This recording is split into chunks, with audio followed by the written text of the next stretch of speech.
خبر ہے کراچی سے، جہاں پر اشوب چشم کی وبا میں تیزی سے اضافہ ہوا ہے۔ شہر کے مختلف اضلاع میں ہر عمر کے افراد آنکھوں کی بیماری کا شکار ہو رہے ہیں۔ ابراہیم حیدری سمیت ساحلی ماہی گیروں میں بھی آنکھوں کی بیماری پھیل گئی ہے۔ آنکھوں کے اسپتالوں میں مریضوں کا رش بڑھنے لگا ہے۔ اسی بارے میں تفصیلات جانتے ہیں نمائندہ اے بی این نیوز منتظر مہدی سے۔ منتظر مہدی، بتائے گا اس وبا کی کیا وجوہات بتائی جا رہی ہیں؟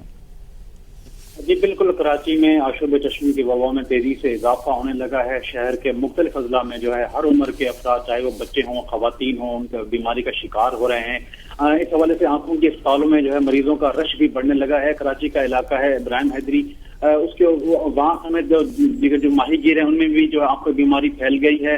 ماہی گیروں کے مختلف دیہاتوں ابراہیم حیدری، ریڈی میاں گاؤں، چشمہ، الیاس جٹ اور دیگر میں بھی جو ہے یہ بیماری پھیل گئی ہے۔ اس وقت کراچی سمیت دن بھر میں آنکھوں کی بیماری کا وائرس جو ہے یہ جاری ہے۔ جناح اسپتال میں بھی روزانہ تقریباً جو 50 کے قریب جو آنکھوں کی او پی ڈیز ہوتی ہیں ان میں بھی جو ہے 25 کیسز جو ہے وہ آشوب چشم کی وبا کیسز سامنے آنے لگے۔